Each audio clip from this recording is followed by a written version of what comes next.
peace, and welcome to the culture here on the Black Star Network. I'm your host, Faraji Muhammad. Thank you so much for tuning in and being a part of the conversation. Folks, we got a lot to talk about. First, let's talk about the National Urban League releasing their new State of Black America report and talking about the both educational and economic disparities facing Black America. We're going to talk a little bit about the details of that. Also, how the Ohio University, pauses to include on race-based scholarships after that historic U.S. Supreme Court ruling. And what does that mean for the students? We'll have that discussion. Also, has this been an historic month for Black history for the Biden administration? We'll talk about what the president has been able to accomplish thus far for Black America. More importantly, is it enough? And later on, why aren't we teaching women's history in the classroom? Today marks the beginning of Women's History Month. And we're asking that question because we want to know, is this the start of a different understanding and a different conversation about seeing the value and contributions of women in our society? We'll have that conversation. Stay with us. It's all happening on today's edition of The Culture here on the Black Star Network. Let's go.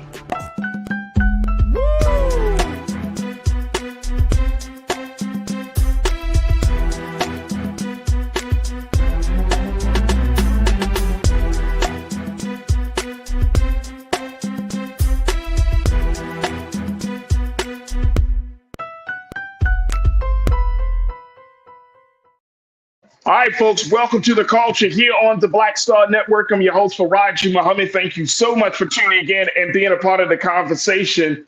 Oh, man, we are at the end of the week, folks. So happy Friday. And it is also the beginning of Women's History Month. So big shout out to all of the women who have done something to add to the culture. And we're going to be celebrating that, of course, all month long, talking about the great value, the contribution of many women that have added something to the society. So we'll have those discussions as well.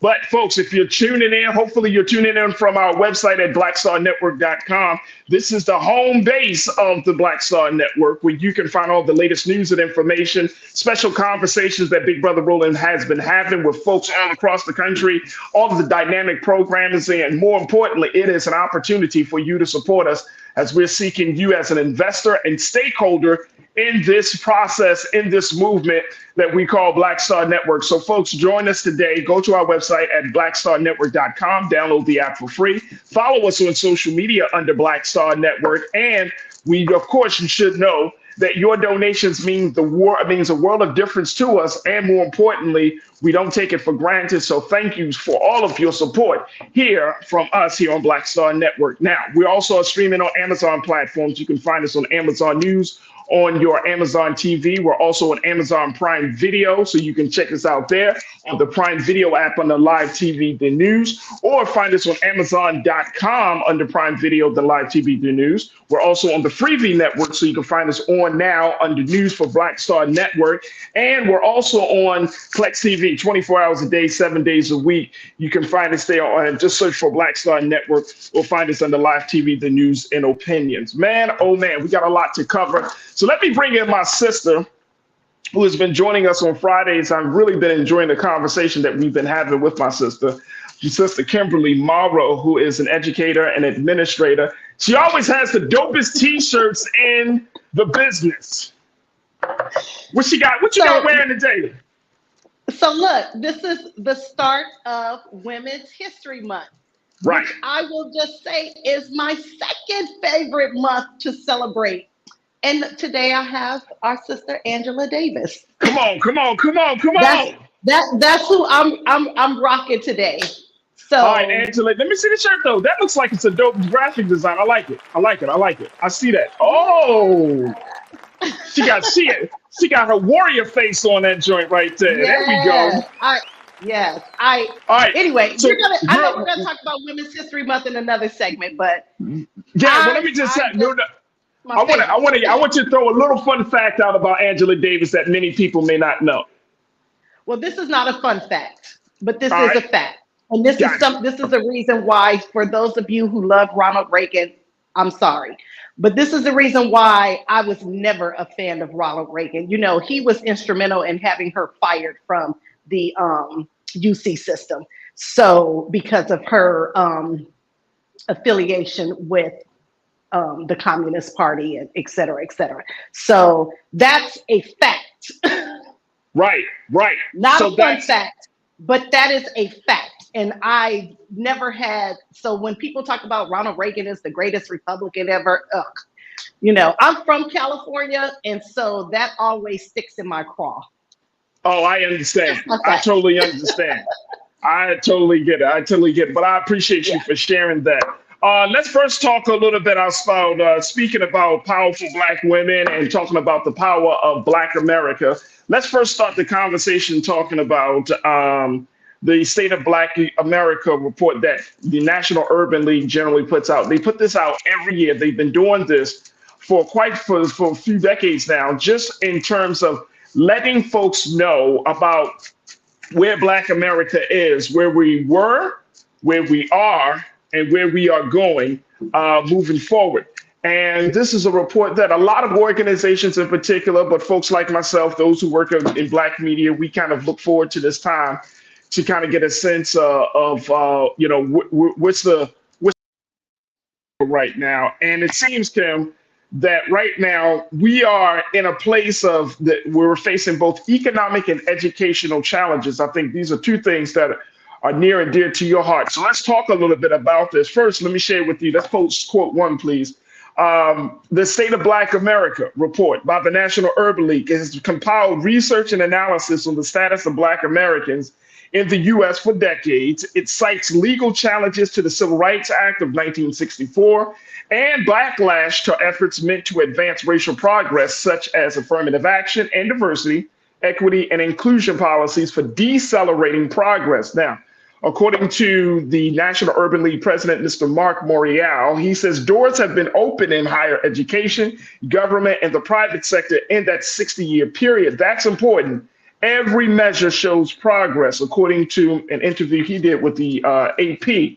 But take a look at this. Let's go to quote number 2. Despite, folks, significant economic advancement over several decades, the report also highlights numerous barriers to economic advancement.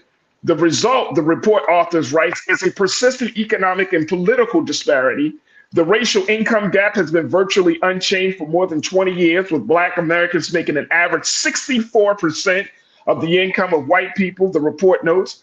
The view of Black civic participation is also mixed. While the percentage of Black Americans registered to vote stood at 69% in 2020 compared to 64% in 2000, the percentage of Black people who voted in 2022 stood at 42.3%, a drop from 54% who cast ballots in 2002.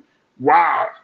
Sounds like we got some challenges ahead of us right now, Kim. What do you make right now of what the National Urban League is putting out there as the State of Black America?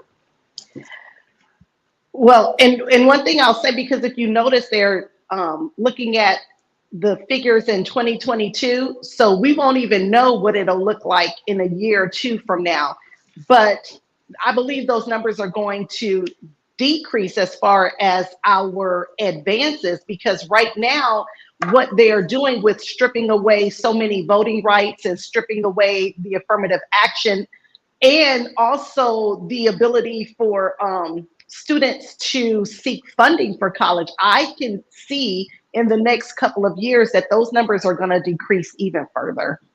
Yeah, so I mean, Faraji, I think I've told you this before. I frequently talk to my dad, who is 83 years old. He lived through the entire civil rights movement. And he says to me frequently, it's getting worse. It's getting worse. And so let me just jump in real quick. What is the it that your dad at 80, you said 83 years old? Yes. What is what he sees is that we had these moments where we made progress. Mm-hmm.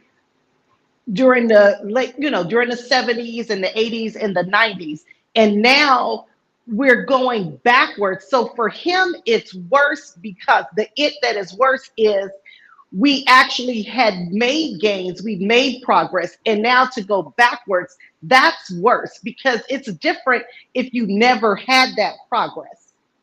But to have had it and then start to see it being stripped away, the way it's being stripped away so vocally after they had fought so hard to get these rights and to make this progress, it's scary and it's sad. Imagine. I can only imagine. I'm thinking about the Supreme Court and how that whole situation, we've been talking about it all week here, Kim, that the Supreme Court has gone from a highly respected institution of the government, right? Is one of the few places that I think that Black folks from your father's generation felt like they can count on to get some sort of grievance, their grievances, grievances being heard, some justice rendered, to now being this other thing that is falling more in line with political parties than it is and falling in line with enforcing the law and rendering that same justice. So we're seeing that. And there are just so many other things. Here's what one of the things that the report from the National Urban League pointed out. It said that, for instance, Black students are still more likely than their white counterparts to have uncertified and inexperienced teachers. At the same time, the number of Black students dropping out of primary education has decreased from 13.1% in 2000 to 3.9% in 2024. So we're seeing some changes there. We got to take a quick pause. When we come forward, I want to get your take on that latest set of data from the Urban League. Let's talk also about the voting situation, as I shared that with you. And I'm going to share with you also what they said in terms of how long it would take for Black people to close the wealth gap that we are currently experiencing right now in this country. It will blow your mind. Folks, we're just getting started here on the conversation. Join us, and we would love to hear what you have to say. And stay with us. It's The Culture here on the Black Star Network.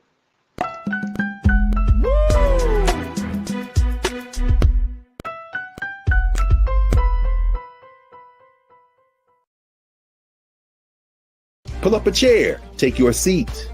The Black Tape with me, Dr. Greg Carr, here on the Black Star Network. Every week, we'll take a deeper dive into the world we're living in. Join the conversation only on the Black Star Network. Hi, I'm Dr. Jackie Hood Martin, and I have a question for you. Ever feel as if your life is teetering and the weight and pressure of the world is consistently on your shoulders? Well, let me tell you, living a balanced life isn't easy. Join me each Tuesday on Black Star Network for A Balanced Life with Dr. Jackie.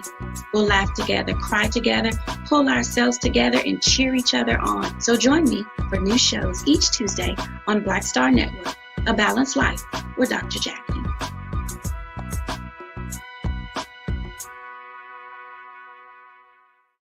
Don't you think it's time to get wealthy?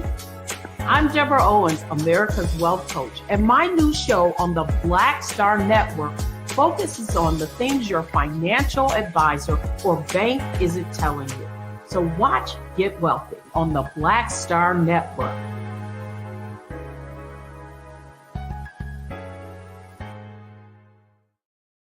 When you talk about blackness and what happens in Black culture, we're about covering these things that matter to us, speaking to our issues and concerns. This is a genuine people-powered movement. There's a lot of stuff that we're not getting. You get it, and you spread the word. We wish to plead our own cause. Too long have others spoken for us. We cannot tell our own story if we can't pay for it. This is about covering us. Invest in Black-owned media. Your dollars matter. We don't have to keep asking them to cover our stuff. So please support us in what we do, folks. We want to hit 2,000 people, $50 this month, raise $100,000. We're behind 100,000, so we want to hit that. Your money makes this possible. Check some money orders. Go to P.O. Box 57196, Washington, D.C. 20037-0196. The Cash App is $RM Unfiltered. PayPal is R Martin Unfiltered. Venmo is RM Unfiltered. Zelle is Roland at RolandSMartin.com. Hatred on the streets, a horrific scene, a white nationalist rally that descended into deadly violence. White people are losing their damn minds. What's her name? angry pro-Trump mob storms the U.S. Capitol.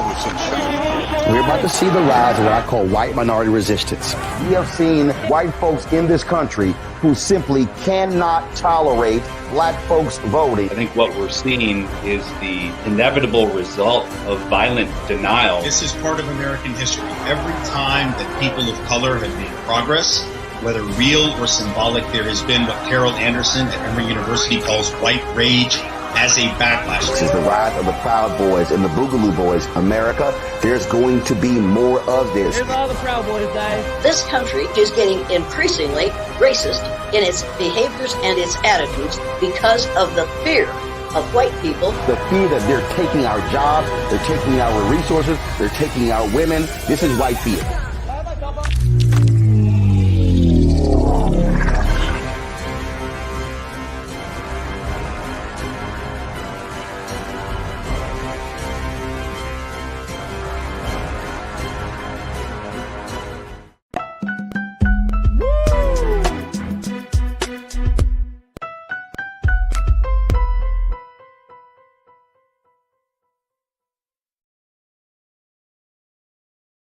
All right, folks, welcome back to The Culture here on the Black Star Network. Happy Friday. Joined by my sister Kimberly Morrow, one of our great contributors and folks that can speak on a lot of issues, especially education and politics. And our sister, we and I were talking about the latest the State of Black America report that has been issued by the National Urban League. And this is something that they put out each and every year where they kind of check in with the pulse of Black America on a number of different fronts. And we're looking at a situation where economics is a big factor, education is a big factor, political engagement is a big factor. And this is very, very interesting, Kim, because one of the things that I kind of highlighted, something that you are passionate about, which is the state of Black education in this country. And we're still seeing a situation where the Black students are more likely, according to the report, Black students are more likely than their white counterparts to have uncertified and inexperienced teachers. At the same time, the number of Black students dropping out of primary education has decreased from 13% in 2000 to about 3.9 or nearly 4% in 2024. So you got uncertified and inexperienced teachers, but yet the dropout rate it has declined. What is happening there? How does that happen? Well, so yeah, a lot of times, and it's so sad to say, I don't want to come across like I'm this pessimist, but I'm just sharing the reality. And sure. The reality is that many schools they have to produce a certain high school graduation rate. Okay, that is one of the metrics by which they are graded on. You have to have a certain high school graduation rate. So what we begin to see, or what I began to see, is that they were just pushing students through. So yes, the numbers of students that are actually graduating high school has increased, but are these real measures? Are they really passing these classes? Are the classes really of value? That's what I would be at. That's the question I would be asking. I saw it with my own eyes that this would take place. So it would be sort of the dumbing down. So particular students would be given those classes that are not, we call them their A through G classes. So they're not classes that are going to allow them to apply to a four-year college. They're just classes that they'll get by in. And then there's such pressure on teachers to make sure that their failure rate is down. And so you have teachers who then succumb to, I'm just going to give the student a D to pass. Remember, a D is a passing grade. So unless I can evaluate these students' transcripts and know what type of grades they had graduating, you can have a student graduate high school with all Ds. That is definitely possible. But are they graduating high school like functionally illiterate? Are they graduating high school not being able to do simple math and algebra and just simple math, right? Like what is the condition of the student if you're giving a, and I'm not saying of course not you, but I'm saying if schools and districts are giving students D's and they're walking across the board, and we have these big ass graduation parties. My baby came out of high school. But your baby can't read and they can't write. They don't know how to, they don't understand sentence structure, or they read at a, they graduated at 12th grade, but they might read at a 7th grade level or something like that. And I'm hoping I'm talking extreme here. I hope I'm not, this is not the norm that I'm speaking to. No, what you're saying happens, and it happens probably more frequently than we would like to admit, but it comes from this sense of pressure that school districts place on teachers to make sure that the graduation rates are not low. You have to have, certain graduation rates. And so what I have seen from my eyes is that you have students being pushed through. So I believe I shared with you prior that I used to work at a community day school. And so this was a community day school is pretty much like a student's last chance. So these are students that they're credit deficient, they have behavior issues, they can have behavior issues, they have chronic attendance issues. And so when I first arrived at the school, the teachers were just basically giving them packets. And when I was there, the teacher was giving me the walkthrough and she showed me the packets that the previous teacher had given them. And this was 5th grade work. These were high school students, but these packets were 5th grade work. Dang. And I was like, oh no, because in my mind, I cannot justify giving a student a passing grade for high school social studies, social science class, if they are doing 5th grade work. Yeah. So I had to meet the students where they were and then get them to the next level. But again, that's not everybody is not going to do that. Some people are going to succumb to the pressure, especially if you're a new teacher. I wasn't a new teacher coming into this situation. I had been teaching probably about 7 or 8 years at the time. So I'm not a newbie. I'm a I'm considered a veteran teacher. So you can't tell me something and I'm like, oh, okay, I guess that's the way they do it. I was like, no, that's not what we're doing here. So I'm saying that because it doesn't happen everywhere, but it is happening. And a lot of it, the pressure, because they would put the graduation rates in the paper. And so I remember a principal saying, the rates are going to be in the paper. We have to make sure, it wasn't the graduation rate, excuse me, it was the test scores. It was the test scores that would make the paper. And so the pressure was on to make sure that our test scores were competitive. So it's a lot of pressure that gets placed on. I've heard it's that. A lot of pressure. It's a lot. I've actually heard that. What's going on with the teachers being inexperienced? Anastasia Paget, welcome to the chat again, Anastasia. You said, for Roger, this is the truth. When it comes to sub-teachers, they will send someone that not totally qualified to a Black school, knowing that he or she can't write these students' papers at the end of the year. I had to. So what's going on? Why are districts allowing teachers, quote unquote, who aren't qualified, who don't have the experience, who don't have the cultural competency nor cultural sensitivity to be in the classroom with Black students? Wouldn't that create even greater issue, a bigger disaster?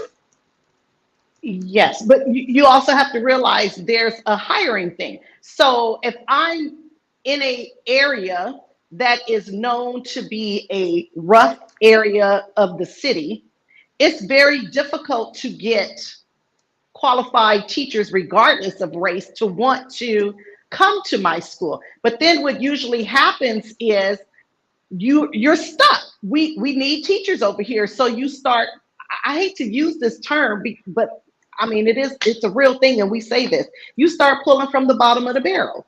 It is what it is, Faraji. You know, and there have been times during the course of the school year, like if we needed a teacher late in the school year, that we would have to, in our district, we wasn't a pull from the bottom of the barrel district, but depending on the time of year that we were looking for a teacher, yeah, we would say that, okay, you know, we're just gonna have to get this teacher in to finish the rest of the school year, but next year we're gonna search for a better teacher. So that's a real thing. That's a real thing, because I get it. It's who is applying, who is willing to go into this. Yeah. And so you can only hire who applies. And I know that, and I know we're going to take another pause, but I know that some districts have become way more lax on the requirements to be teachers. I mean, you know, not to say some districts, let me go back. Some schools, the districts may say, hey, you need to have a teacher that has these qualifications, but in like in a circumstance or situation like you just described, schools will say, yeah, I know what the districts say, but we need a science teacher. So we're not going to wait till we get a highly qualified, somebody who has gone through. You want to teach? Come on. And I know that. I know that's happening all across this country. And I'm gonna say, but the school has to get a waiver from the district. So the school may say that, but they don't. It's not like they're going behind the district's back, because the schools are not the ones that actually are hiring the teacher. The hiring goes through the district. So if the school finds themselves in a situation where they don't have any highly qualified applicants, then what they'll do is they'll file for a waiver with the district to allow them to hire that particular teacher, because that's really where the hiring comes through. Yeah. The school is not really technically hiring. We're doing the interviewing. We're submitting their name for consideration, but the ultimate hiring decision falls on the district. Absolutely. I understand. Oh, we got to take another quick pause. When we come forward, let me share with you what else is mentioned in the State of Black America report by the National Urban League, as they talk about the economic disparity that Black folks continue to face and how long it would actually take for us to actually close the wealth gap in this country. Stay with us. That part of the conversation is up next here on The Culture on the Black Star Network.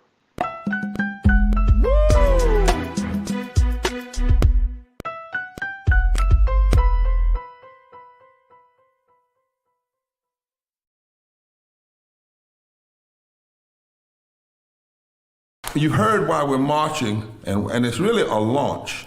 It's not even a march. We're launching a 42-week campaign. March the 2nd at 10 o'clock in Raleigh and 33 other state capitals and the District of Columbia. This is a historic move to mobilize the most powerful untapped block of voters in this country.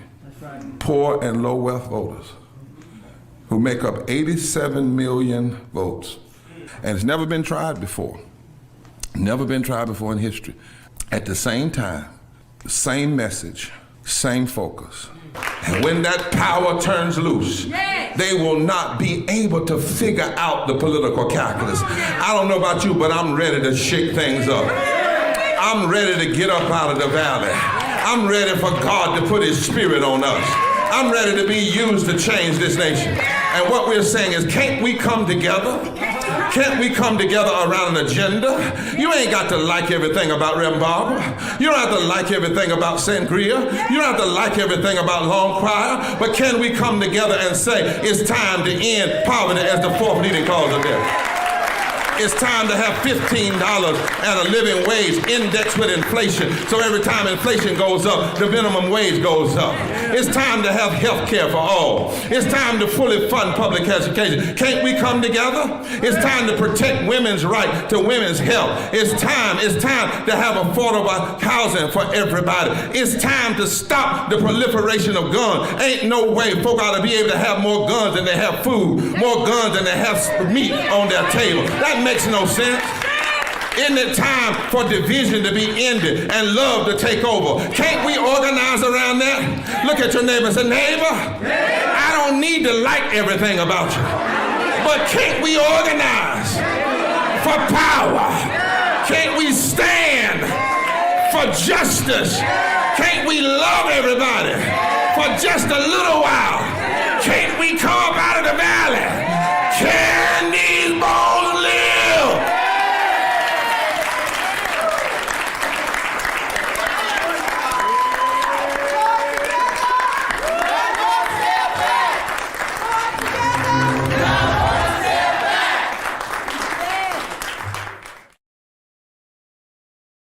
We wish to plead our own cause. Too long have others spoken for us. This is an opportunity for us to be able to speak to our issues. Y'all better understand something real quick. We ain't going nowhere. It is a continual battle that we see all across this country. Revolution will not be televised. The revolution will be streamed. All momentum we have now, we have to keep this going. He makes sure that our stories are told. Roland Martin's doing this every day. You can't be black-owned media and be scared.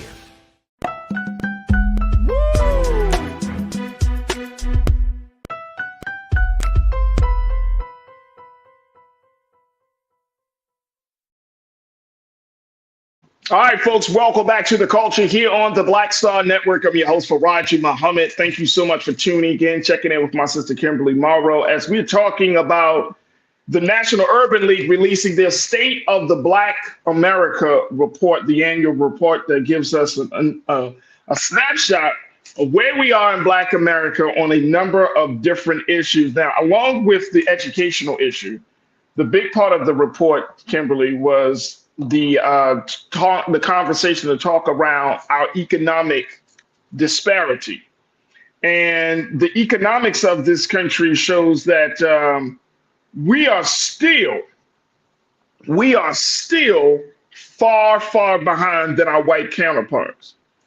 And so let me just share with you, this was crazy. I had to share this with you.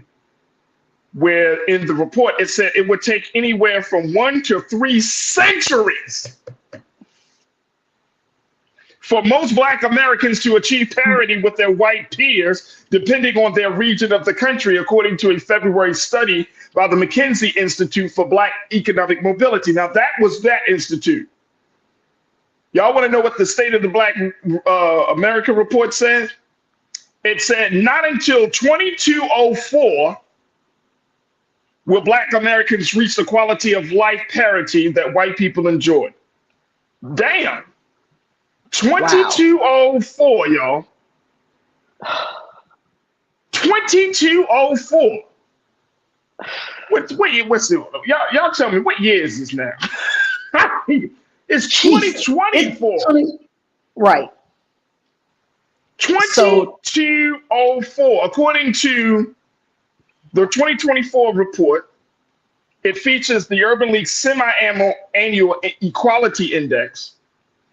And so when it looks at all of these different metrics, it would take us that long. 2204, I can't get that number out of my head. 2204.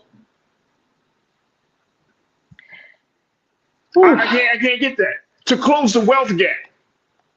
2204. I just want y'all to think about this. What is that? 200 years? They talking about 3 centuries? 4 years. Yeah, that's crazy. So my question is, if both the National Urban League as well as the McKinsey Institute for Black Economic Mobility are saying that it would take centuries, we need to figure out a different economic system in this country for our people. Because we are running a rat race. We're like the mouse in the wheel, Kimberly. Keep the wheel turning, it ain't going nowhere. Like, what's the point? You at this point, like, what is the point? Anybody's talking about, man, we trying to chase that bag. Keep chasing, because you ain't going nowhere, buddy. You ain't never getting the bag. You're not going to close that gap. So at this point, I think this is a great time for us to have a different conversation about the economics of Black America. Do we keep trying to work through this current economic structure, or do we start to say, hey, what's an alternative structure outside of capitalism? What's an alternative structure outside? Y'all hear Reverend William Barber, major demonstration happening this weekend. And we still talking about fighting $15 an hour for wage. Inflation has gone up. Kimberly, you and I know, living out here in LA and California, $15 an hour is a slap in the face to anybody, right? You can't even, I mean, if you think about it, a cup of coffee is $7. So you're spending an hour's worth of work on one cup of coffee in 5 minutes. So the thing is it time for us to have a different conversation about money and economic? Should we start looking at a different economic system that we need to aspire to at this point? And therein lies the problem, because as Black people, sure, we could say we can look at a different economic problem, but we still live in the general society. So then the question becomes, do we separate from the general society? I'm not sure that, and this is the problem, that those with the money and the wealth, they don't want to change the economic system. That's why I love what Reverend Barber is doing and what Martin Luther King Jr. was trying to do before he was assassinated, where he was trying to get all of the people together. Because what's happening is there is that top tier group that wants to continue to pit us against one another, who are in the same socioeconomic category, keep us divided, keep us fighting so they can hold on to their wealth. And it's sad. It really is, because when you start talking about a way to spread the wealth, because I've had these conversations with other educators, and then it becomes, oh, so you want a communist country or you want socialism? As though yeah, probably. It's a dirty, as though, that's what I'm saying, as though it's a dirty word. And so those conversations are so difficult, again, because you have the people who are making the highest amount of money, who wants to make sure that we are fighting amongst ourselves for a slice of the pie. They never want us to enjoy the entire pie. Is it time for a new way to look at it? Absolutely. How do you get everybody on board to do that? Please, let me tell you how we get that. Let me tell you, Kimberly, how we do that. We do that by having conversations like this, right? Like putting it in perspective. Folks, let me just put this in perspective. That would mean, according to the report, Black Americans would achieve the same level of pay, police protection, and home ownership enjoyed by white people 339 years after the Civil War and 236 years after the assassination of the Reverend Dr. Martin Luther King Jr. So let me talk to all the Black capitalists out there.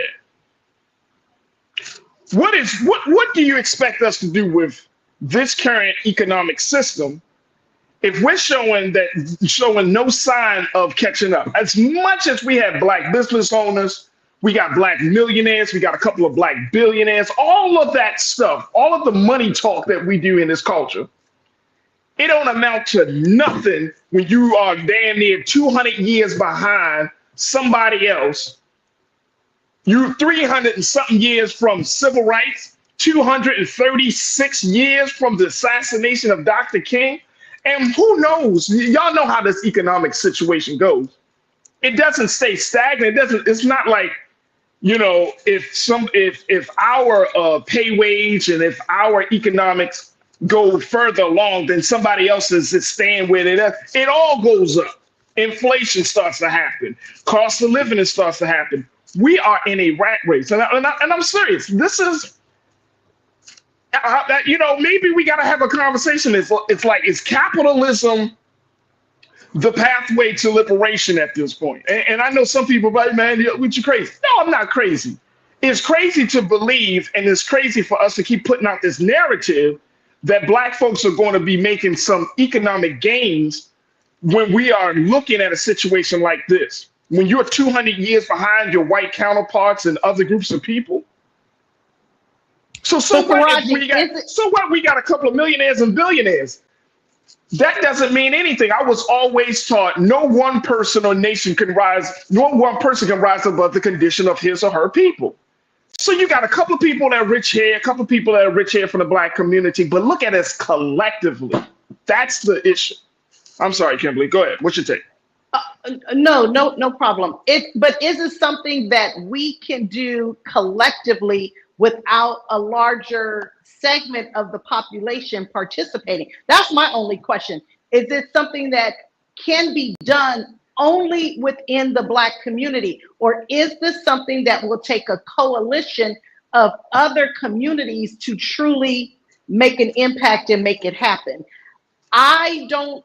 That's a good point. Great point. It's something that only the Black community can do because we still live in the larger community. So I think just like Martin Luther King Jr. thought and like Reverend Barber is talking about, that it has to be a coalition effort. It has to be an effort of various communities coming together to talk about a different economic system. It's not going to be successful if only one group is talking about it, because we don't live separately. We live together. That's true. That's true. Let's get a couple of comments from the crew. The ABX girl checking in. ABX girl, good to connect with you once again. You said, as long as they have the power, they want to keep us dancing and playing, and doors will be glued from making real deals. Ask Byron Allen, how's that going with this network purchase recently? Dancing and playing. And here's the other thing. Let me add to what you're saying, ABX girl. The other thing is that a lot of the money issues, the economics is motivated, or rather powered by our hope and belief that we can achieve. And this is the great fallacy, I believe. This is just for Raji talking, Kimberly. But I think the greatest fallacy of capitalism is this idea that we can all achieve the same level of economic success. That's a lie. That is a lie. Well, here's why. Here's why I'm saying this, right? Part of that is that capitalism says that if you're not making a certain amount of money, you're not working hard enough. I beg to differ. Black people, white people, if you are poor in this country, and I'm talking about working poor, you got 2 or 3 jobs, you're working your ass off.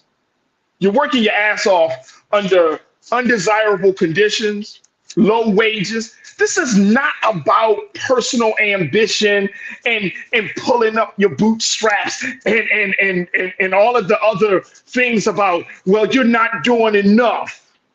Because our people have been breaking their backs and we have been killing ourselves, literally and metaphorically. We have been killing ourselves to try to make a way into the system.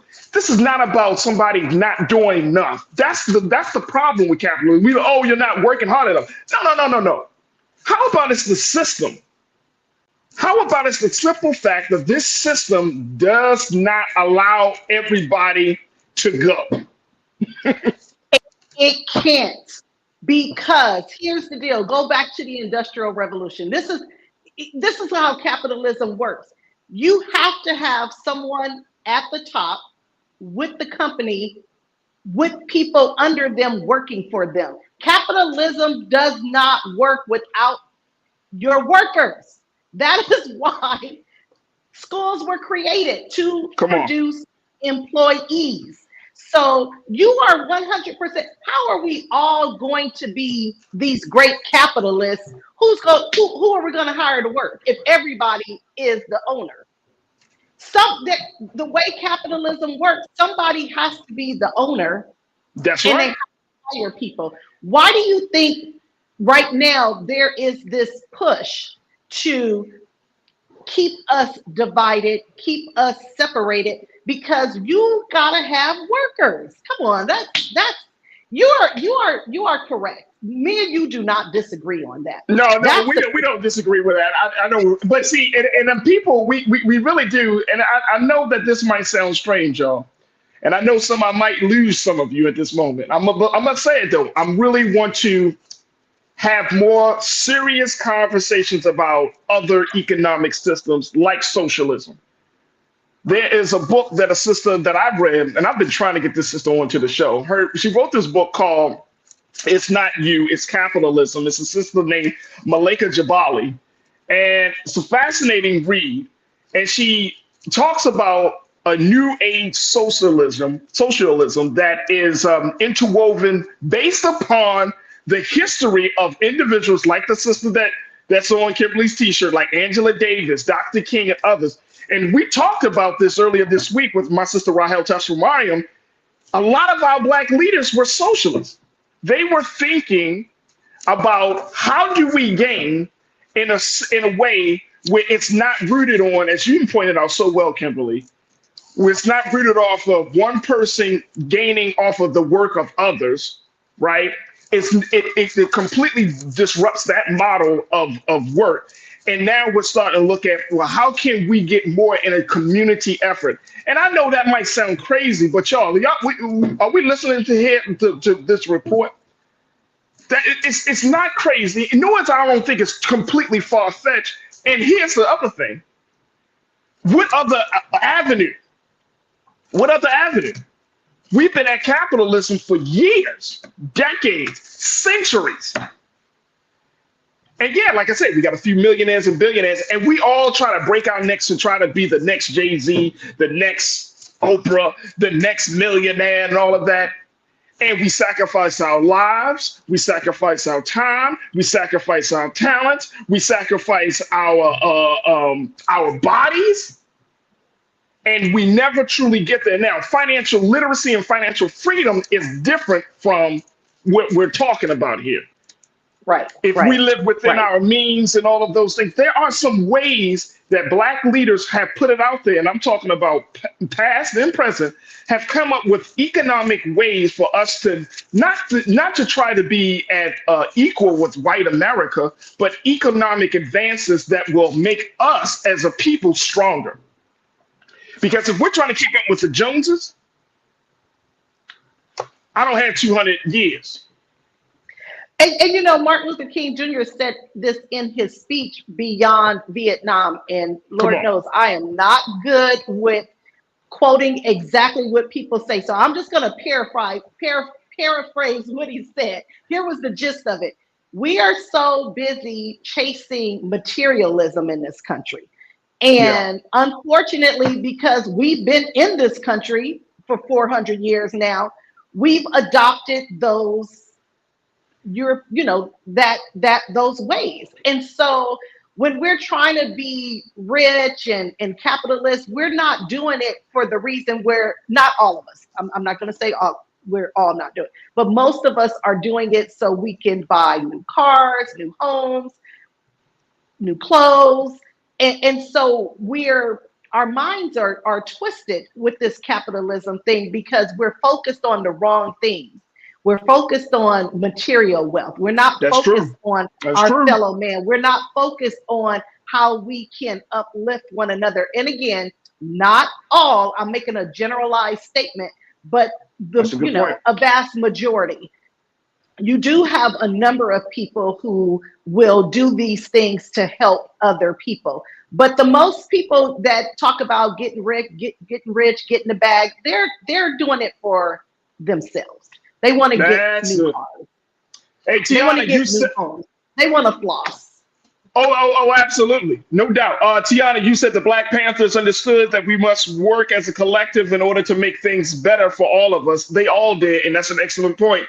And again, if you go back to looking at the politics of economics for all of your major Black heroes and sheroes, they push so far against, they rail against capitalism because it's like an organized structure of slavery. It's like an organized slavery. because one or a small group of people gain off of the work and the efforts and the resources of the larger group of the masses, right? And that's why I push back on all of this. Like a lot of these conversations about this money talk and all that, I start to push back on it because I'm like, I don't want to aspire to that. I don't want my children to aspire to that. I don't want to see us aspire to that. But oh, no. All we got to do is open up a business or start a major corporation and all of those things. Like, I'm so sick and tired of that because that's only going to benefit a few of us.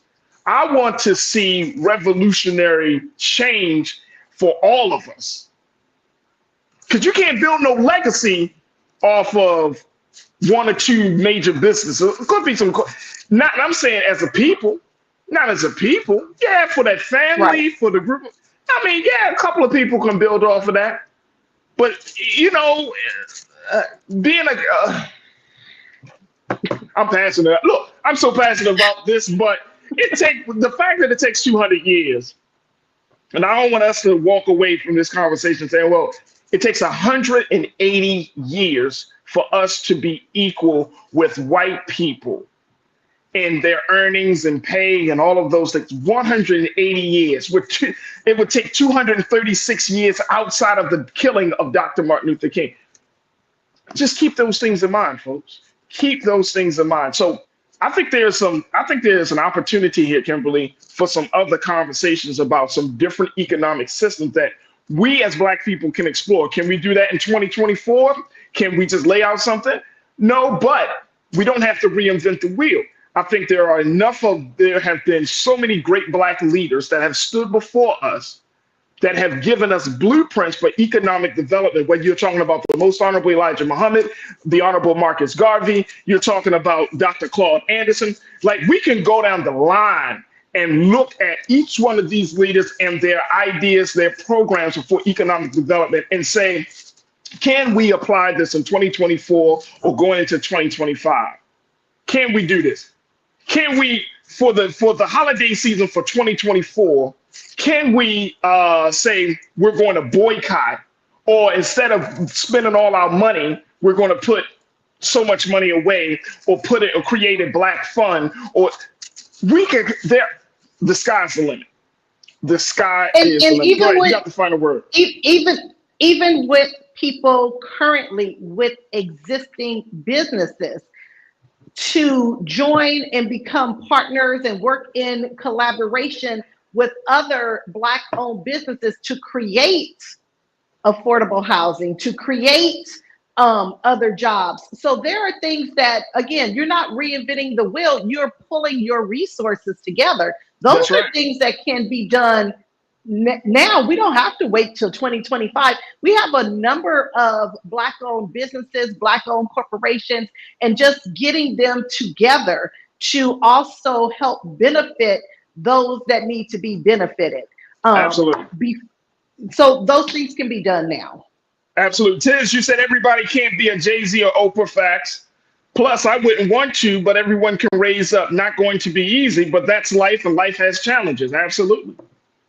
Absolutely. But it starts with us being introduced to a different idea.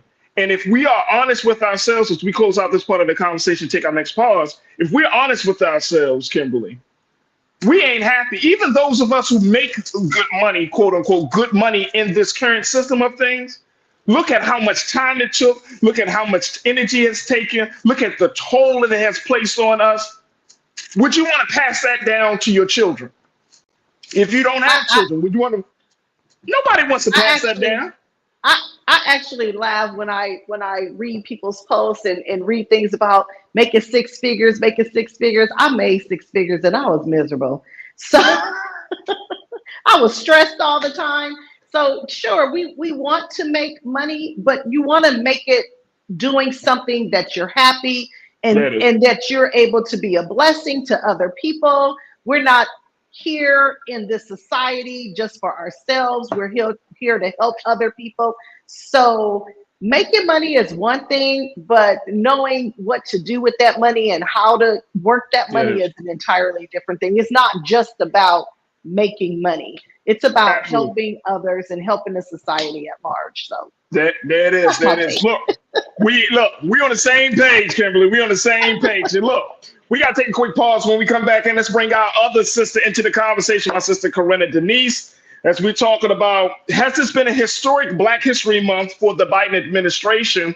Talking about some of the things that the Biden administration has done. Question is it enough to get Black folks to sign up and be on board for his presidency? We'll have that conversation with Corinna. And what about, as we kick off Women's History Month, do we need to teach about women's history in the classroom to give a greater appreciation for women's history when we're out in the world? We'll have that conversation as well. Stay with us. It's The Culture here on the Black Star Network.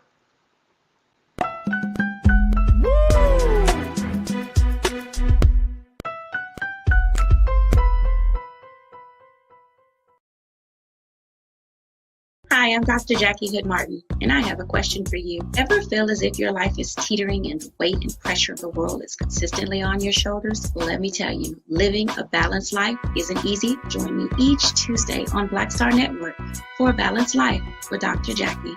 We'll laugh together, cry together, pull ourselves together, and cheer each other on. So join me for new shows each Tuesday on Black Star Network, A Balanced Life with Dr. Jackie.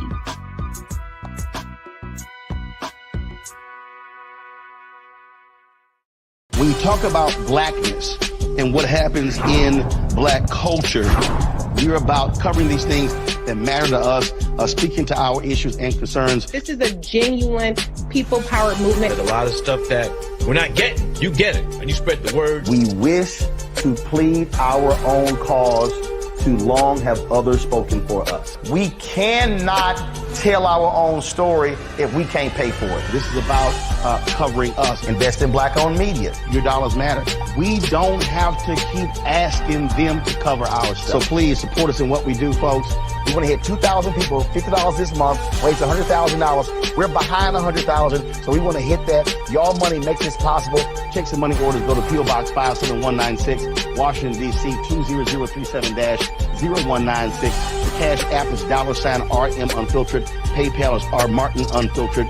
Venmo is RM Unfiltered. Zelle is Roland at RolandSMartin.com.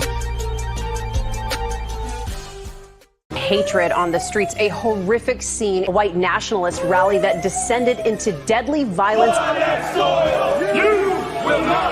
White people are losing their damn minds. As an angry pro-Trump mob storms the U.S. Capitol, we're about to see the rise of what I call white minority resistance. We have seen white folks in this country who simply cannot tolerate Black folks voting. I think what we're seeing is the inevitable result of violent denial. This is part of American history. Every time that people of color have made progress, whether real or symbolic, there has been what Carol Anderson at Emory University calls white rage as a backlash. This is the rise of the Proud Boys and the Boogaloo Boys. America, there's going to be more of this. Here's all the Proud Boys, guys. This country is getting increasingly racist in its behaviors and its attitudes because of the fear of white people. The fear that they're taking our jobs, they're taking our resources, they're taking our women. This is white fear.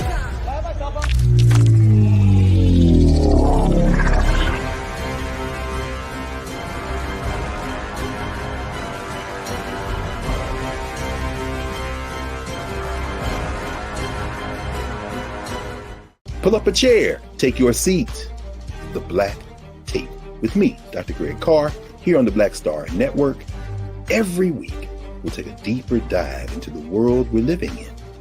Join the conversation only on the Black Star Network. Don't you think it's time to get wealthy? I'm Deborah Owens, America's Wealth Coach, and my new show on the Black Star Network focuses on the things your financial advisor or bank isn't telling you. So watch Get Wealthy on the Black Star Network.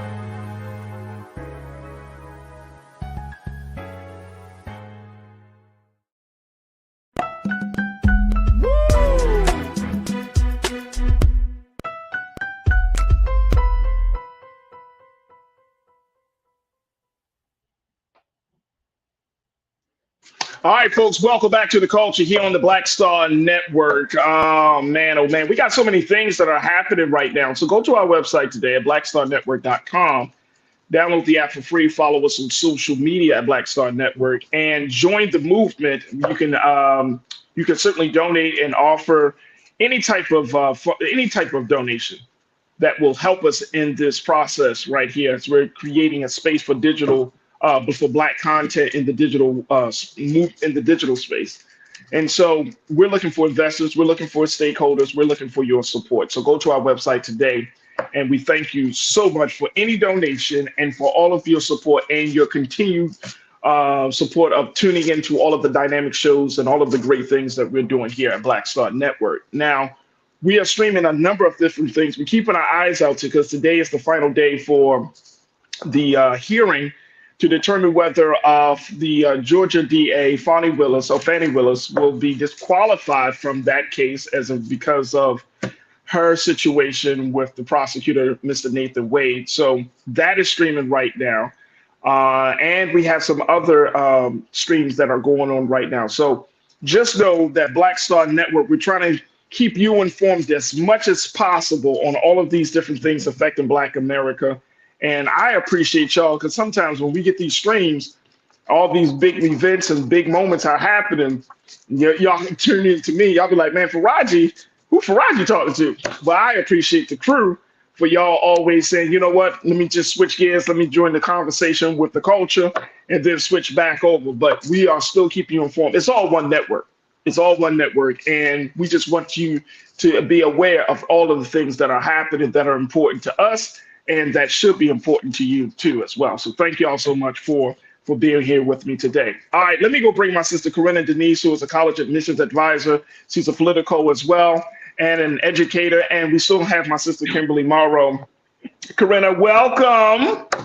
How are you today, Hi, Corinna? Happy Friday. So happy Friday. So Kimberly is known for the t-shirts, and you're known for the wonderful hairstyles that you are always showing.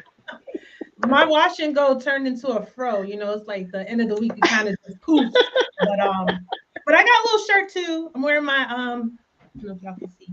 What is that one say? The name of a great woman right here. Go ahead. In the Oh, glitz. right, yes. Which is Corinna. Yeah. So, Oh!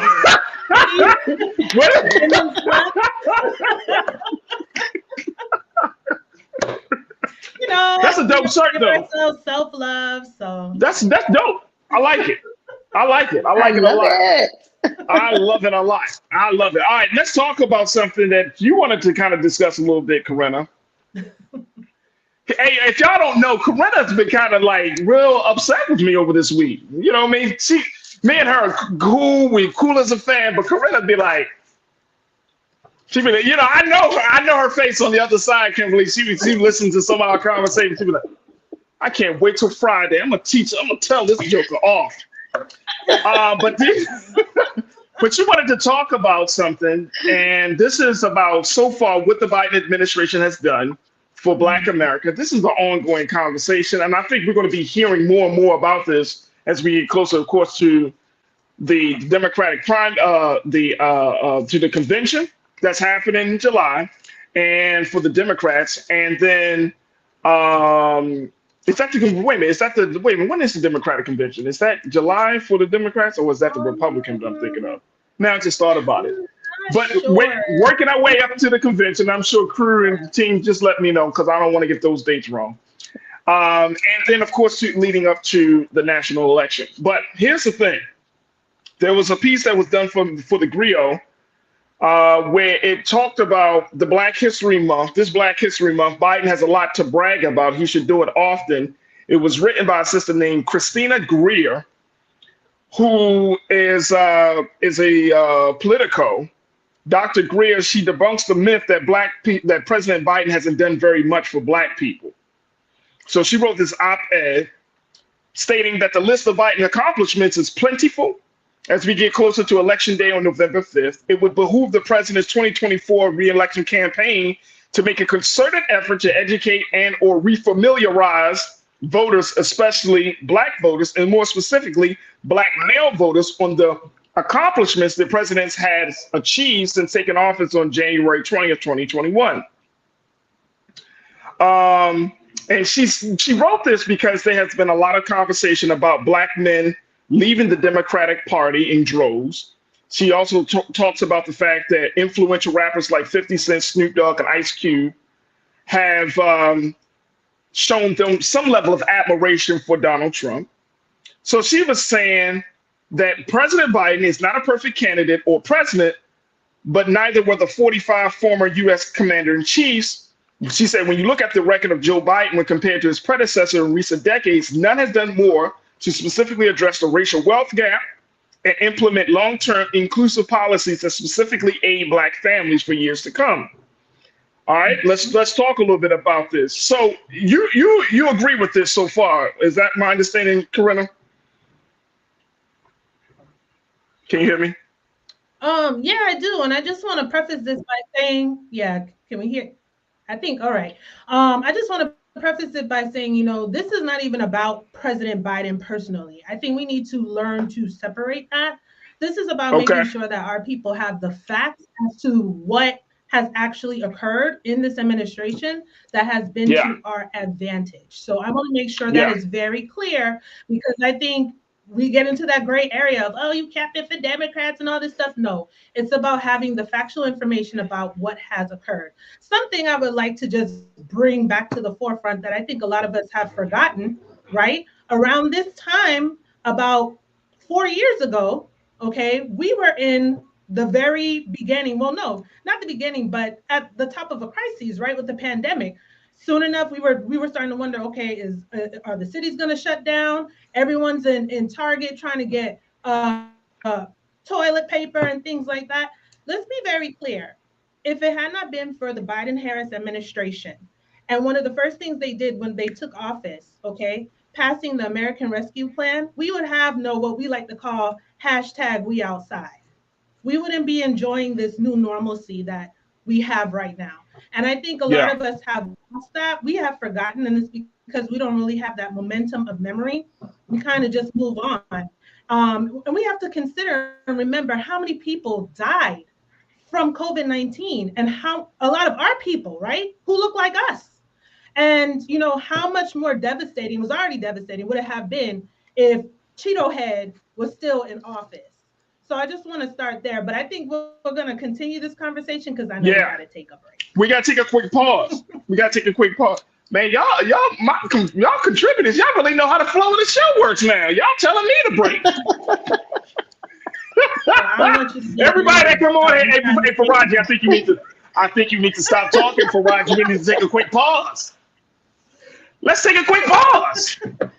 Stay with it, folks. We're going to have this conversation on the other side with Corinna, Kimberly, and with you. Stay with us. It's The Culture here on the Black Star Network.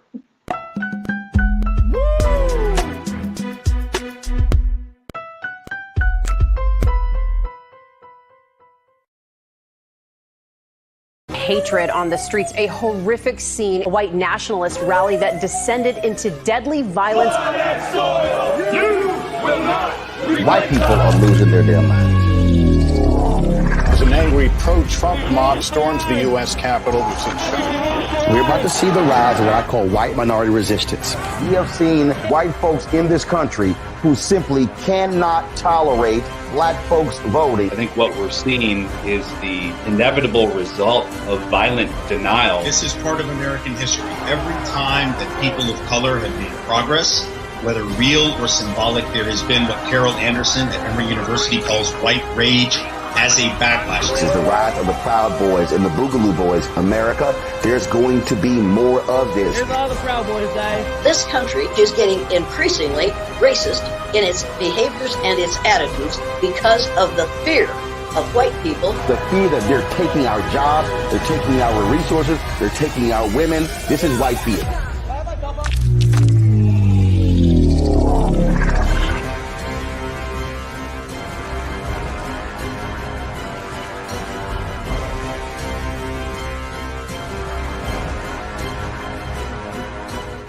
Pull up a chair, take your seat. The Black Tape with me, Dr. Greg Carr, here on the Black Star Network. Every week, we'll take a deeper dive into the world we're living in. Join the conversation only on the Black Star Network. When you talk about blackness and what happens in black culture, we're about covering these things that matter to us, speaking to our issues and concerns. This is a genuine people-powered movement. There's a lot of stuff that we're not getting. You get it, and you spread the word. We wish to plead our own cause. Too long have others spoken for us. We cannot tell our own story if we can't pay for it. This is about covering us. Invest in black-owned media. Your dollars matter. We don't have to keep asking them to cover our stuff. So please support us in what we do, folks. We want to hit 2,000 people, $50 this month, raise $100,000. We're behind 100,000, so we want to hit that. Y'all money makes this possible. Checks and money orders go to P.O. Box 57196, Washington, D.C. 20037-0196. The Cash App is $RM Unfiltered. PayPal is R Martin Unfiltered. Venmo is RM Unfiltered. Zelle is roland@rolandsmartin.com. Hi, I'm Dr. Jackie Hood Martin, and I have a question for you. Ever feel as if your life is teetering and the weight and pressure of the world is consistently on your shoulders? Well, let me tell you, living a balanced life isn't easy. Join me each Tuesday on Black Star Network for A Balanced Life with Dr. Jackie.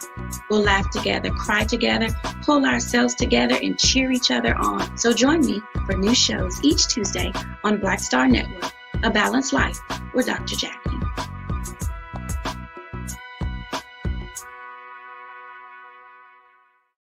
Don't you think it's time to get wealthy? I'm Deborah Owens, America's Wealth Coach, and my new show on the Black Star Network focuses on the things your financial advisor or bank isn't telling you.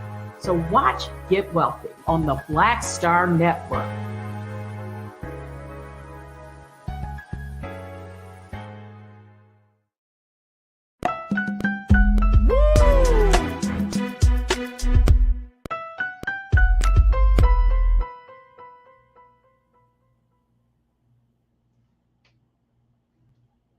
All right, folks, welcome back to The Culture here on the Black Star Network. I'm your host, Faraji Muhammad. Thank you so much for tuning in, being a part of the conversation. Joined by my sister, Corinna Denise, and my sister, Kimberly Morrow, as they join me every Friday. And we're talking about the Biden-Harris administration accomplishments. And, you know, I wanted to do something a little different because I feel like part of this conversation, we definitely should have it, right? Right, Corinna? You know, we definitely should talk about what the president has done over these past 3 years and, you know, what should we expect? But there's a question that I do want to pose as we have this conversation, at least when we have that question, just post it, just put it up there because I think we need to ask this question in a very serious way. Now, it might come off sounding crazy, but we're going to need to ask this question. But let me go back to this piece written by the Griot, Christina Greer, Dr. Christina Greer, who wrote this op-ed for the Griot saying that this Black History Month, President Biden has done more for Black people than any other president. And I think it's an interesting thing. Let me share with you what Dr. Greer had to say, and then Kimberly and Corinna, I would love to get your take on this as we look at the president's record thus far with Black America. So one thing you mentioned, Corinna, was the fact of how he handled the pandemic.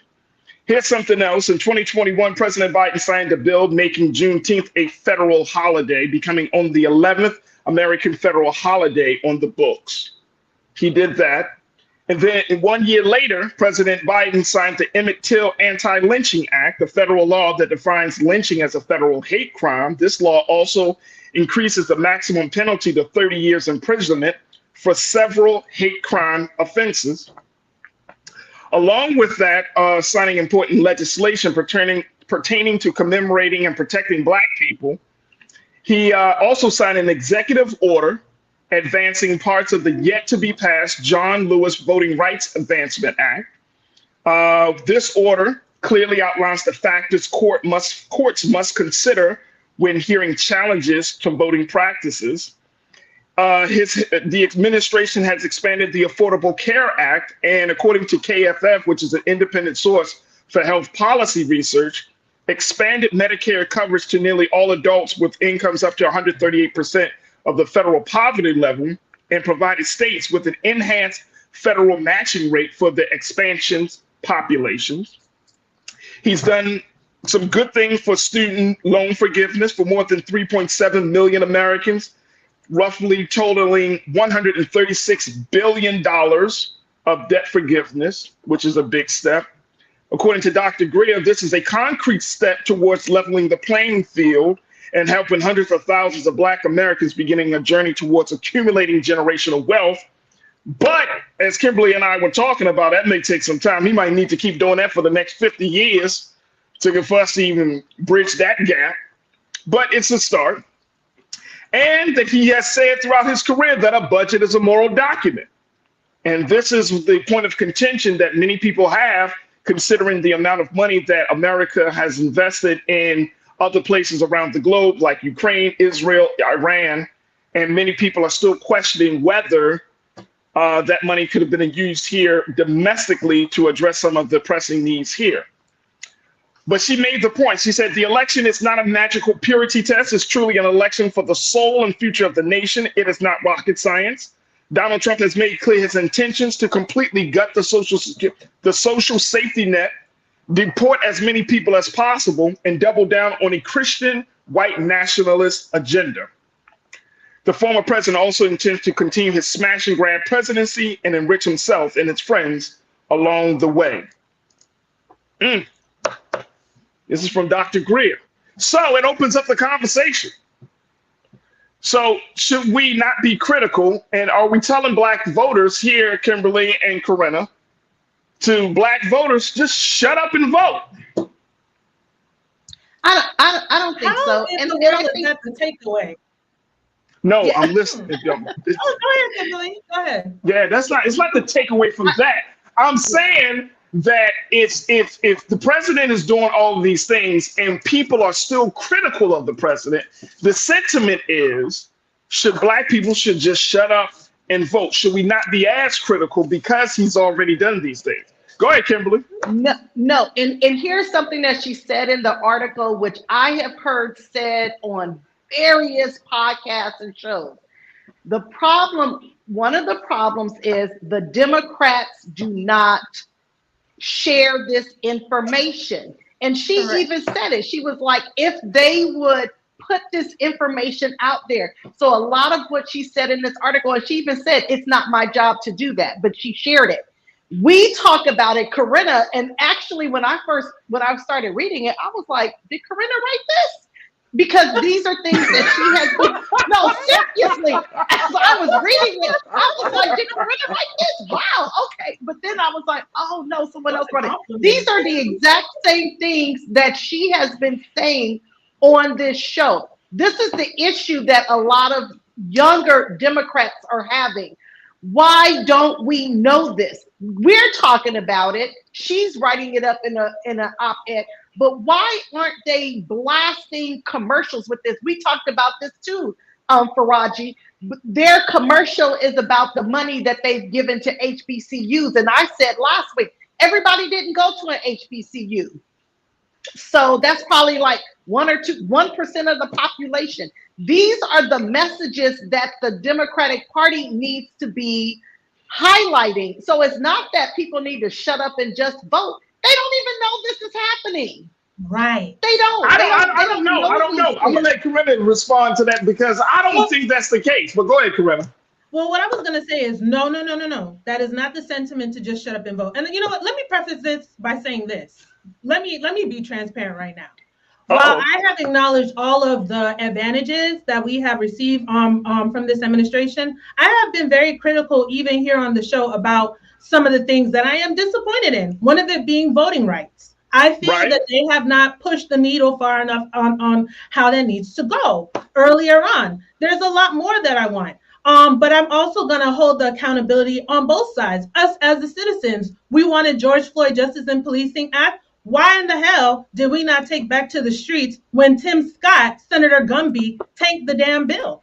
You know, so we say we want things, but then what are we doing to follow up to put on the pressure to get the very thing that we claim to want? And I also want to circle back quickly too to Kimberly's point about that HBCU commercial. Honestly, I don't think it's the greatest. And to your point, Kimberly, like everyone didn't go to an HBCU, but at the same time, they should share the accomplishments and the benefits that HBCUs receive. But it has to be very rudimentary. When you just put a big ass number, like I can't relate to that. But if you break it down where, okay, the state is allocating X amount of dollars to, let's say, maybe Howard University, but Biden-Harris actually gave them this amount of dollars, which is significantly more, that stands out to people, even if you didn't go to an HBCU or not. So they don't break things down small enough for people to understand.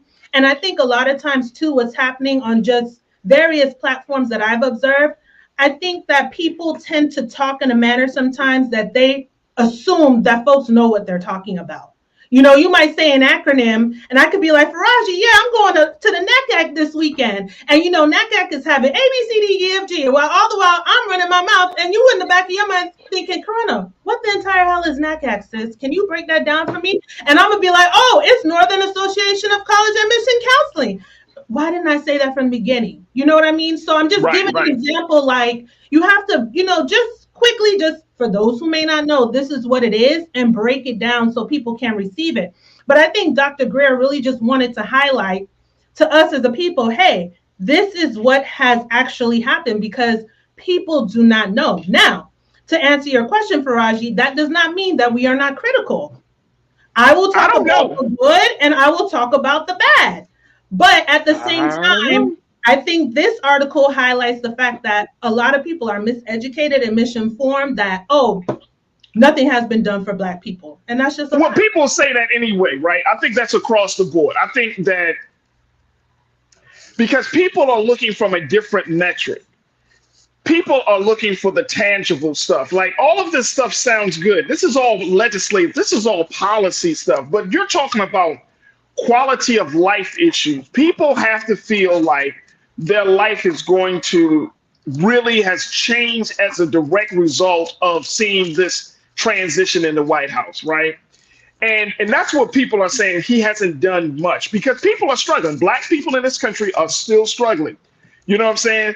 And so something that you always highlight and point out, Corinna, government, when you see things coming from the president's office, from the executive office, this executive branch, it has to be felt down into the states.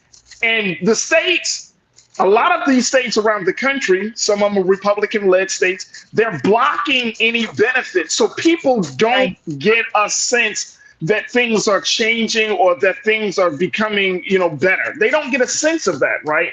Now, if you're talking about the stuff that Reverend William Barber is talking about, wages, voting rights, let's go back to the justice for policemen. You got to ask yourself, and this is, I think this is the big thing that this administration needs to ask. Are we doing the things that people want us to do, or are we doing the things that people, are we doing the things that we think we should be doing for people? That's two different things. It's like being in a relationship, right? Like if you're in a relationship with someone and you're telling them, hey, I need you to be more emotionally available. They can take you on trips. They can buy you gifts. Hell, they can, you know, do all of these other things. But if they're not opening up, you as the person in that relationship still may feel like something is lacking. They could be doing these other things, but then you're like, you're not doing what I asked you to do.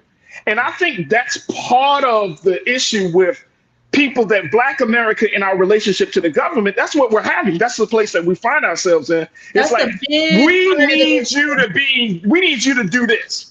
But at the same time, Faraji, yeah, go ahead. We have to also acknowledge, and I know it's probably like, y'all probably gonna take a hit at your sis right now, but it's just the truth.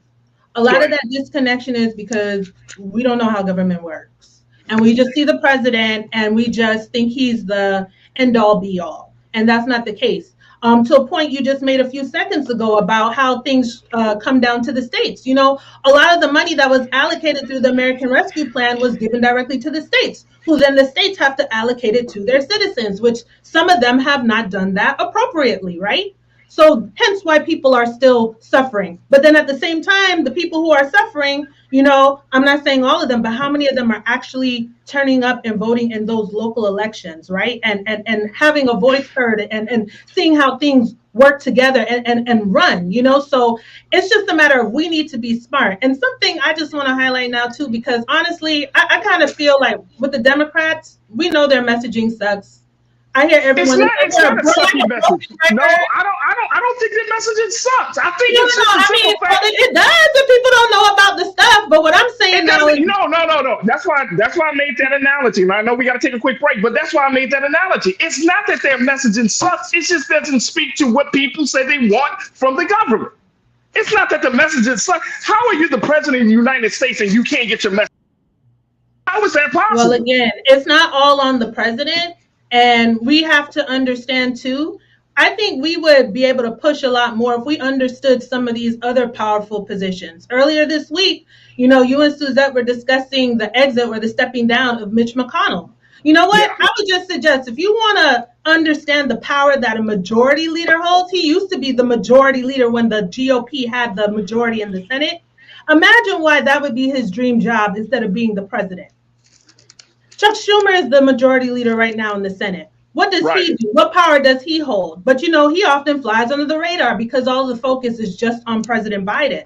So until we understand how all these different facets work together, you know, so that we can pressure them, give them the numbers so that they align accordingly to push to get the things that we want, you know, it's kind of like a give and take. Now, I'm not giving them any slack because there were certain things that needed to be done that were not done. But what I am saying is that we cannot deny the things that have been done, and it is important just because it is fact. And we have to look at it more as the policy that has come out, not specifically the person or where it came from, but to their acknowledgement, right? It's under this administration. And I think right now we need to be pushing them. Okay, well, what's next? We got to finish the job, and we got to realize you can't get everything in like a 4-year term. That's unrealistic. But here's the thing. We got to take a quick break. Let me take a pause. When we come back, let's go back to the conversation. And look, and some of y'all might think it's a joke, but I mean, I feel like if you're critical of this administration at this time, there are some folks who will get upset at you for being critical because they say, well, if you create this sentiment that then people will turn away from supporting Biden and possibly creating a pathway for Trump. So I'm asking the question, should Black people just shut up and vote? Given the fact that, and this is not trying to be funny, but more of a rhetorical question. We'll continue the conversation on the other side with Corinna, Kimberly, and you. Stay with us. It's The Culture here on the Black Star Network.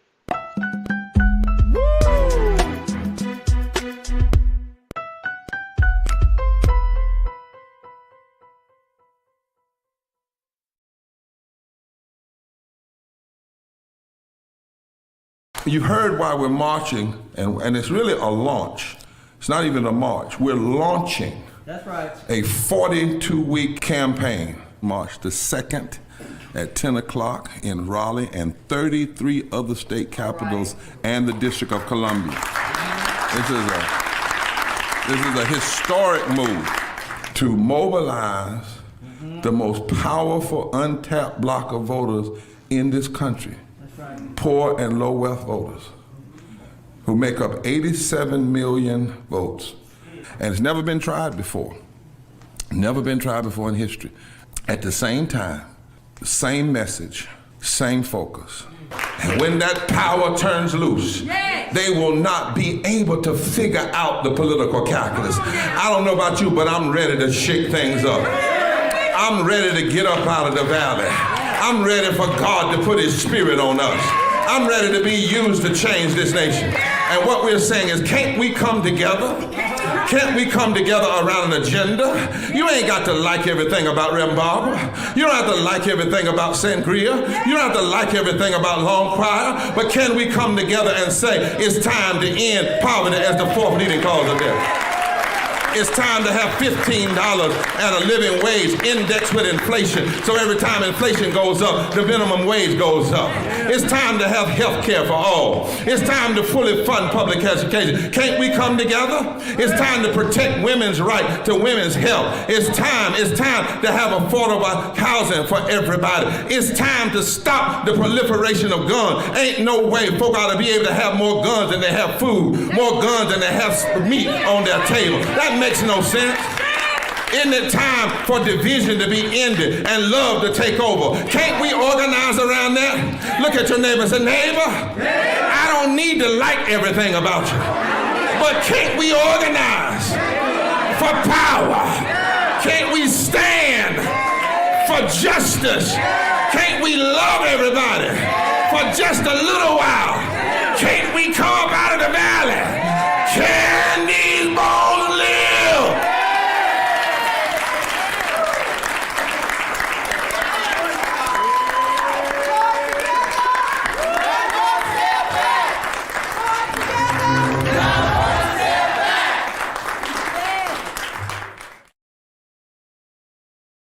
We wish to plead our own cause. Too long have others spoken for us. This is an opportunity for us to be able to speak to our issues. Y'all better understand something real quick.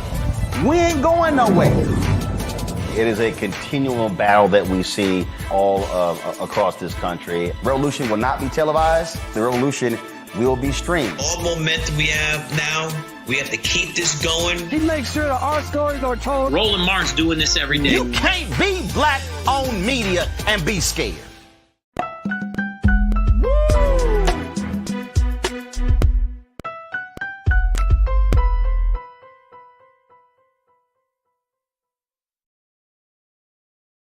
All right, folks, welcome back to The Culture here on the Black Star Network, joined by my sisters, Corinna Denise, Kimberly Morrow, and you, as we're talking about, looking at the Biden accomplishments. And I'm asking this question, should black voters just shut up and vote? And I know it may sound real crazy, but it's based upon the sentiment that over these next, how many months we got? We got about 8 months before the national election.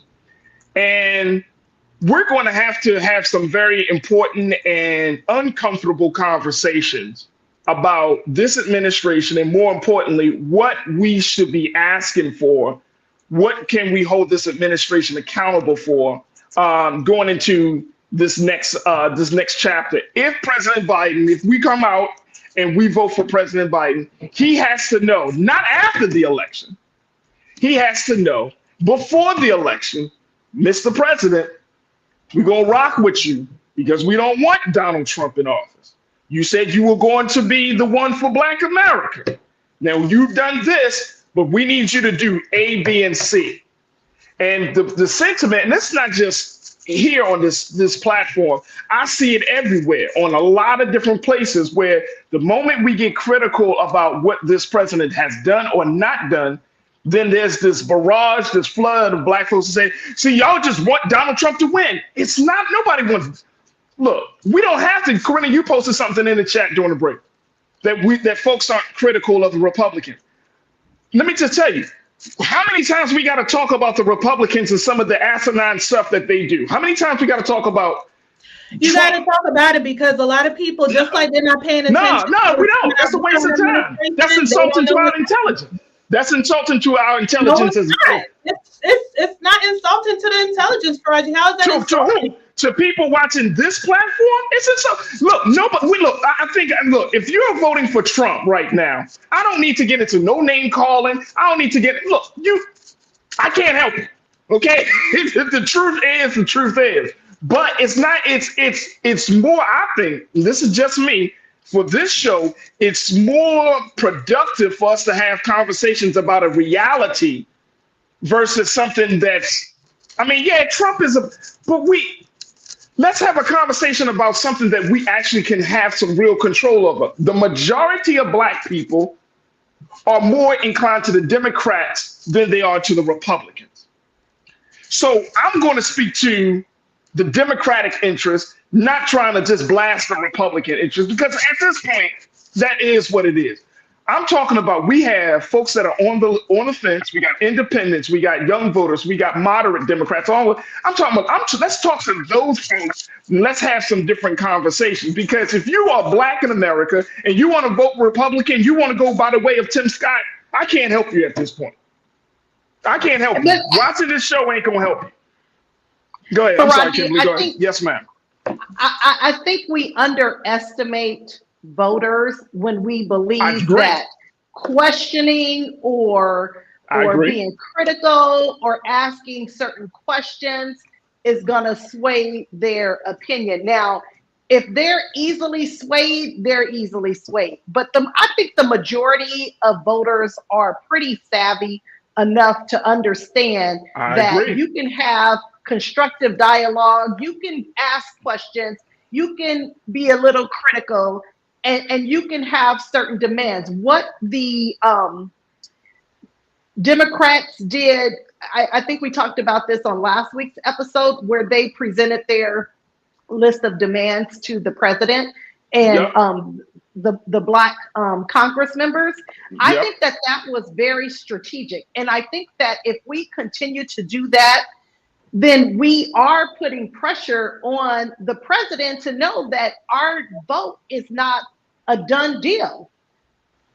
And I think that's with any election. You need to make sure that whoever is running for election, they need to know that my vote comes with some stipulations. It's because what happens is they do begin to take our constituency for granted. It's like, we know we're gonna get those voters because they vote with Democrats. So I think it is wise to actually have these demands before the November election, and to do it now in March that's great. Instead of waiting until October, September, October, when he's hitting the trail. But I also don't feel that we should only think about the president right now. We should be looking at, do you know how many Democrats are running for re-election?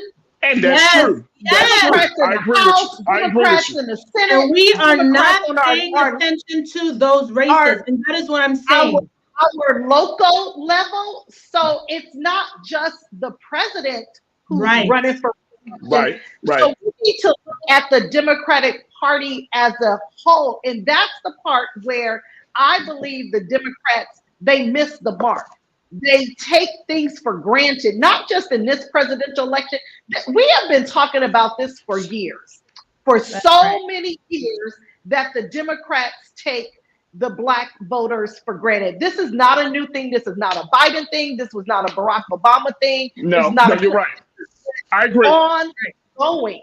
And so I think it is incumbent upon us to make these demands, not just of Biden. He is not the only person running for re-election or for election. I think you and I are saying the same thing, because I agree with you 1000%. And that is the sentiment that I think that I try to have. Let me be clear. I agree too. Don't put me in the other box, because I agree. Okay. Let me make that very, very But here's the thing though. Like we can't shame people for questioning. Then we're getting into a dangerous precedent for the conversation. We shouldn't make like you know what I'm saying? Like and I know, and I'm saying this for real. This is becoming that.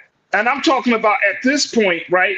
Look, look, and I said this in my remarks earlier this week. We have a better chance, quote unquote, of getting a little bit further along with Biden than we do with Trump, right? We know that in a lot of areas, right? But that doesn't mean that we shouldn't, as you said, Kimberly, that doesn't mean that we shouldn't place our demands. If Arab Americans are testing the waters and other folks are testing the waters, then Black people should test the waters, right? Raji, if I may, with the demands, right? I completely agree. But here's where I'm going to be a little bit critical of us. I'm going to just keep it real. We should be making demands throughout. Where was all of this collective demand? You can't do that, Corinna. You can't do that. Wait, hold on. You can't do that. Can I just finish my thought? I'm just saying that a lot of it is coming right now with the election being on the precipice. But there are other things. Why weren't we pushing for? Where was all this collective demand? Again, to my point, when George Floyd Justice and Policing Act tanked, that was a missed opportunity. Where was all this collective demand with voting rights when all those activists were out there on the line? We're not collectively pushing then as much as we need to. I'm not saying that nobody was, but what I'm saying is that we didn't have that large infrastructure to really back it. We should be making the demands consistently throughout the entire term, not just in an election year. I agree. Not Now just that I after can they agree get with. into office, I can agree with but that. after every single thing that is being done. But here's the thing, though, Corinna, and I agree with you. But at this, you can't retroactivate people's consciousness. You can't be like, well, why weren't you conscious 2 years ago? You see what I'm saying? Because I'm not saying why weren't you conscious 2 years ago, but what I am saying, to my point, why I said Democrats, we know their messaging sucks. We're beating a dead horse. We know it sucks. We keep I don't think the Democrats' but it seems like they suck, can't though. comprehend. So what I'm saying now is that at least with this platform, we can encourage our people. Like, we got to educate ourselves to be smart, to move strategically. Because just to back up a little bit to what you just said, either between Biden or Trump, we might get a little bit more of Biden. We're not getting anything with Trump. He has made that very clear. And I just want to make it clear, too, this is not all about Donald Trump. See, that's the thing that I think, we got to realize that, too. We have to realize what a lot of this harmful legislation that Republicans are doing. Look what just happened last week in Alabama. And I knew it, Faraji. As soon as Roe was overturned, I was like, you know what? It's not about just terminating an unwanted pregnancy. It's about now, you know what? We're going to control who could actually have the baby. So you know what? F your IVF, F your birth control, no contraception. That's coming down the line. And we have to recognize those things. So this isn't politics as usual to kind of see who's the best candidate. In my view, we're always looking for the best opponent. It's not about liking the person. And no, it's not to down anybody. I'm not trying to do that at all. I'm just saying, I just want our people to know what has been passed and to have the facts. And a lot of times that's a lot of misinformation is out there. And people are thinking it's blue when it's really green, just for example. Right. And I hear you. But here's the thing that I want us to keep in mind is that there is a lot of misinformation. We try to have those conversations rooted in facts on this platform as much as we can. But the other thing is that people are coming into an understanding of this whenever that happens for them. So that's one thing. The other thing is that I often see in this part of the conversations, like, more about the intricate policies. A lot of our people don't know about those things, right? Because they don't study those things. And they don't study it not because they're stupid, but they don't study it because it's just so many other things that. I haven't always been this politically astute. That's what I'm saying. That you don't care, but your life in. But here's the thing. We got to meet people where they are. Now, the Democrats, again, I don't think the Democrats have a messenger problem. I think the Democrats are doing things that are not in alignment with where the people want the party to go. So they're doing all this other stuff, and the people we're saying, "But have you done this?" The top 3 issues. Here's an issue right here. Reverend Barber and our people are going to be marching tomorrow for a $15 minimum wage or a wage increase in general. If the president really pushes the button, uses his bully pulpit to talk about, hey, we need some more money for people, because if you want to close the wealth gap, you got to pay people at a higher rate because inflation is going up. But it's not and that's the stuff that people will listen to. If the president said, look, I'm advocating for $25 an hour nationally, I bet he'll get a lot of people's attention. On the president. It's not just on the president. I'm just using him as an example. I get that. I understand it, but I'm just using it as an example that you got to speak to the issues that people are. Kimberly made the excellent point. Everybody's not with the HBCUs, right? We looked at what Dr. Greer said in her piece. Yes, healthcare is a major thing, right? But you got to look at, the unfortunate part about politics is that it's like, as much as and Suzette said this, we can't be single issue or one issue voters. But when certain moments come up, that's all you hear. How long did we hear about Roe v. Wade for the past year? And people are still saying Roe v. Wade was going to be the issue on the ballot that's going to determine the presidency. May not be now. It might be Gaza. I understand. It might be. It might. You see what I'm saying? It's just that sometimes when we have to just be very careful about how we speak, because to your point, some folks who might not be as politically astute as we are, they hear a soundbite, they take it and they run with it and think, well, you know what? I'm just not going to participate. So that's why I'm saying we have to be very careful, because we are in a very dangerous time. And I still think that some people still really don't think what they're planning is happening. You know, like I always say, I sound extreme, but they have been extreme. Go ahead and read the policy. And yes, while President Biden should advocate, yeah, we need at least $25 minimum wage. At the same time, it's unrealistic to think that if only he does it, that's going to happen. So we have to then be responsible to say, it's not just on the president. You need to contact Minority Leader Hakeem Jeffries, who is the leader of the Dems in the House, right? You need to contact Schumer. And a lot of us don't know who these other powerful people are. That's what I was saying. Majority Leader wields so much power. And so it doesn't get to the president's desk if they're not in alignment with it. And until us, the people collectively understand that, so that we can push them, push our representatives, push our senators, who then in turn push the president and the White House, the Oval, that executive branch, how do we then attain the very things that we want? And that's all that I'm speaking to. But I'm in agreement with y'all. I hear y'all. But we have to be fair in our critique. And it just worries me sometimes that we're so laser focused on the Democrats. And I am not saying that we should be. But we also need to be very vigilant of the harmful legislation that these Republicans are passing, and that they do not. That's true. I agree. And you know what? And I think, as we got like 30 seconds left, I think it comes down to having ongoing conversations. Some conversations are going to be on the Democrats. Some conversations are going to be on the Republicans. That's just what it is. It's not going to always be like mobilize and organize. While we are conversation, and can I also say education too? They don't teach civics at school anymore. It would be great if on this platform, maybe for a few minutes on Friday, we just give them some civics lessons.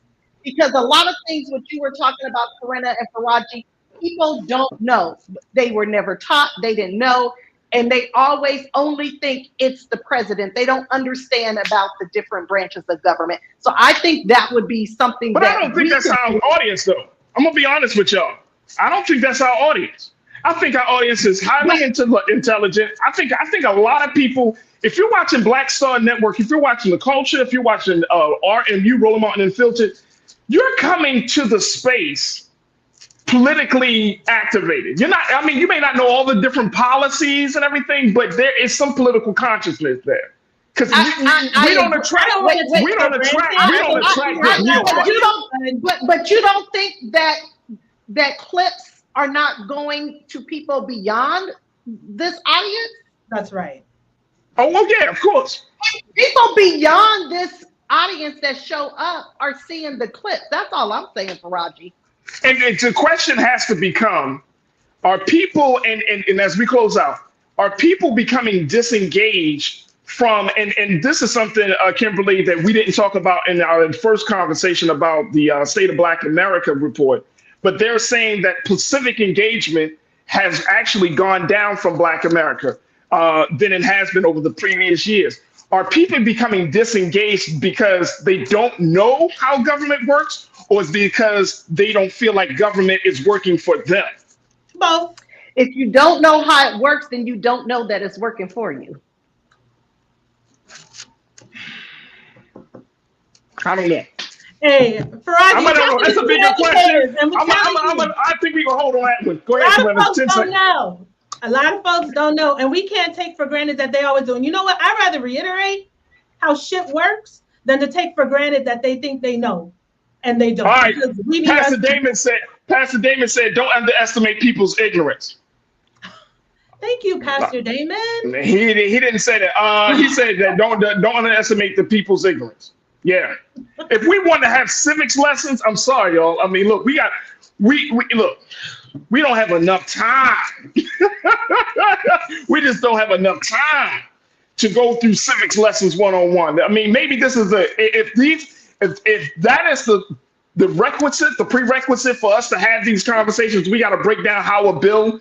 I mean, go and look at a YouTube video or something. Like we're talking about real life stuff in this recommendation for Raji. If you need a quick, clear, concise civics lesson, read Roland F. Martin's book, White Fear. He unpacked it quickly, clearly, and concisely in the book. It's a quick read, good read. It will bring you up to speed, baby. That is. My sisters, Corinna Denise, Kimberly Morrow, they join me on Fridays. We call this Fire Fridays here on The Culture because we always got something to say. Yeah, I think you kind of burned me today a little bit. What's up with that?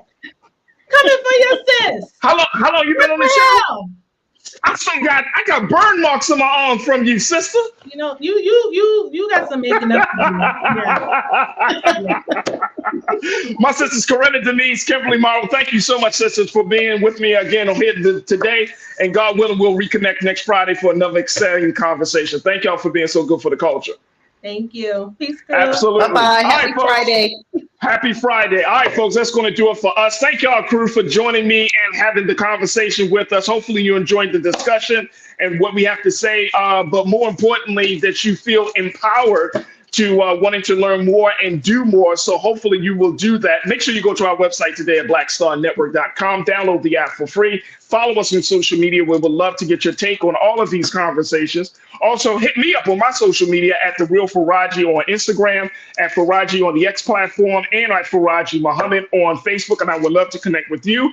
And of course, we invite you to continue to be an investor and a stakeholder in the Black Star Network. So make sure you go to our website at blackstarnetwork.com. Stay tuned. Up next is Roland Martin Unfiltered, 6 p.m. Eastern time. As always, never be afraid to challenge what's wrong. Stand for what's right while being yourself in the process. God willing, we will talk on Monday for another exciting edition of The Culture right here, only here, exclusively here on the Black Star Network. Have a great weekend. Talk to you soon. Peace.